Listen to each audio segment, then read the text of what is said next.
Hey y'all, how you doing tonight? We're going to talk about a fire kit you can assemble yourself to keep in your bag, to get home bag, wilderness bag, whatever it is you're out in nature you need for it. I'm just going to unpack a simple bag I put together. You notice I got it in a waterproof case. This is because it keeps all your kindling, your fire starters, your lighters, everything dry, all the elements. In case it gets dropped in the water. You can buy these little small cases about anywhere. I always recommend you get a waterproof one because that way, if it does get dropped in the water, at least it will stay dry or somewhat keep your stuff dry so you have time you may be able to salvage it. Let's go ahead and unpack this kit.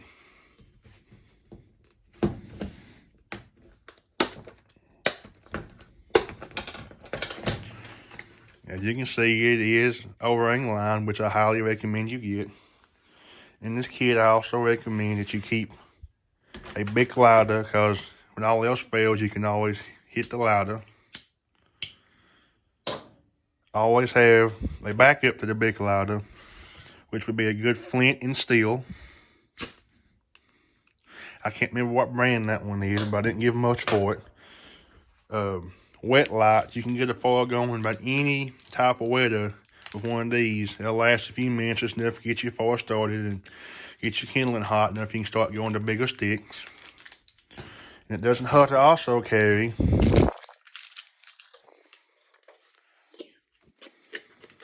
an extra thing of kindling. This right here is a wax-based kindling. It's made by Fiberlight, which is a really great fire starter kindling. I like it because it starts easy and it don't take much to get a fire going. This stuff is already pre-shredded. Just put a couple of little pieces into your loose small sticks and stuff. Give it a small strike and you'll easily get a fire. Always, and I like also about it comes in a little metal container here. So that way it's a little bit of protection. I took 2 Ranger beans and put it on mine to keep it from coming open while I had it in the water, in the fire kit. As you can see here, I always like to double up on stuff. I got 2 lighters. I got a backup flint and steel. I got another backup flint and steel. Another pack of Fiberlight. I got a couple of these little bitty wet starts. Always nice to have these. If it's raining, you can still start your fire. These little packets here that come in everything you buy. These little silicone gel packs. I always buy a pack, get a pack, throw them in there. That way, if moisture does get in there, sometimes it will keep stuff from getting wet just enough to maybe keep your stuff dry for you to get by with for the night. And I'll talk about the case here a little bit. This is this little big case I bought. I don't remember where I got it at. It's been so long. It's waterproof. It's plastic. You ain't got to worry about breaking it. It's got these nice clamps on it that keep stuff nice, tight, and sealed for you. So if it does get dropped, it keeps pressure on them O-rings and it may keep water out of it. It's just a little short, impromptu video I was going to make tonight for y'all. So I do highly recommend that you fire kit, you do keep them in something that is waterproof. Because you never know when it may get dropped or it may just be raining. I see a lot of people don't keep them in waterproof containers. And these little containers, y'all, are not expensive. They're handy to have. They're multi-purpose. I highly recommend everybody that has a get-home kit, wilderness bag, whatever you have. I highly recommend your fire kit that you have some type of waterproof container for your kit. This little bitty flint and steel I got. It's not much. It's simple.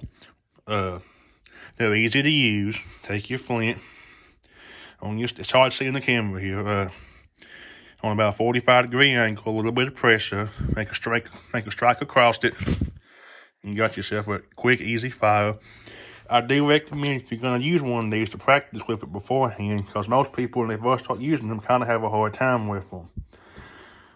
And a lot of people don't realize this coating on it don't mean nothing. All it is some type of shipping regulation they got on it. Once you get it scraped off, it'll work good. Don't think cause the coating's coming off, your stick's gonna go away. It's not. It's just something on there for coating.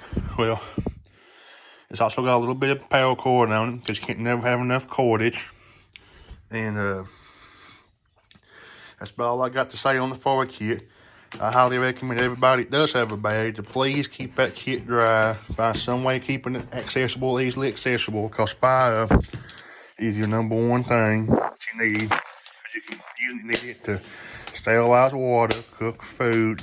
You can even signal with it if you have to. That's just my quick little rundown of a fire kit I put together.